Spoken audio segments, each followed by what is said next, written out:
The gentlewoman from Pennsylvania, Ms. Scanlon, for her opening statement. Thank you, Mr. Chairman.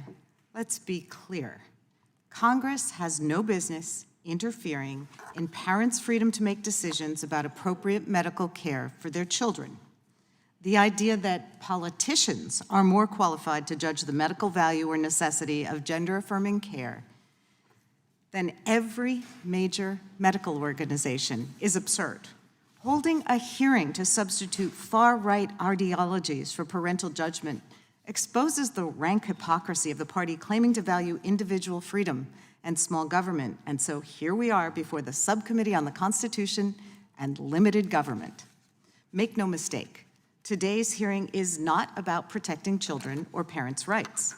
It's a cynical and frankly dangerous political attack on transgender children and their families, driven not by science or facts, but by polling and political strategists determined to mobilize conservative voters through fear. So let's start by setting the record straight. Gender-affirming care is safe and effective. It is supported by every major medical association, including the American Academy of Child and Adolescent Psychiatry, the American Medical Association, and the American Academy of Pediatrics, among others, representing over 1.3 million American doctors. It's just not up for debate. The partisans who characterize gender-affirming care as radical gender ideology are just repeating right-wing talking points to delegitimize critical health care. Access to gender-affirming care is essential to the mental health and well-being of trans youth. This care is tailored to both the mental and physical health needs of patients, as well as their developmental stage in life. And the parents and guardians of these children are involved in every phase of decision-making. There's nothing radical about that.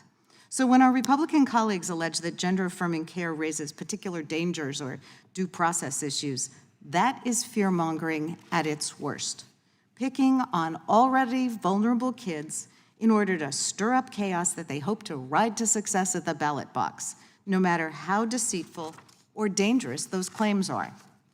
As a mother of three, I certainly never found myself at my children's pediatric appointments wishing for medical advice from the House Judiciary Committee.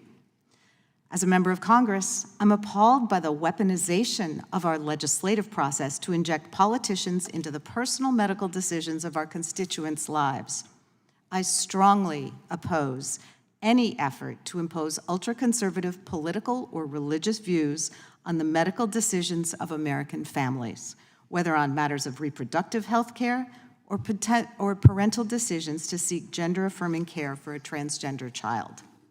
I know that Americans can be trusted to make their own health care decisions without politicians invading their doctors' offices. And I believe parents and doctors when they say that gender-affirming care has changed children's lives for the better, and in many cases even saved those lives. Parents like the mother of a trans teen from Ohio, who shared her family's story with the committee. She told us that because her 17-year-old trans daughter had access to evidence-based, medically necessary, gender-affirming care, puberty was just another phase of a normal and healthy adolescence. She said, and I quote, "Forcing her to go through the wrong puberty and seeing the impact on her body and her mental health would have been agonizing for all of us. I don't understand why we would allow politicians to make medical decisions for our children." She's right. Banning access to gender-affirming care would violate parents' due process rights, and the federal courts agree. They agree that banning gender-affirming care for minors violates constitutionally protected parental rights, and that politicians should stay out of those decisions. I want to close by reminding my colleagues how much their words matter.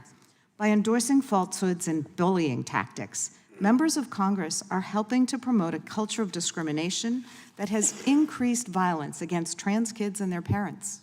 Cynical political opportunists should not be allowed to use the megaphone of the House Judiciary Committee to promote cruelty and disinformation, particularly when we know that it invites discrimination and abuse of trans children and their families.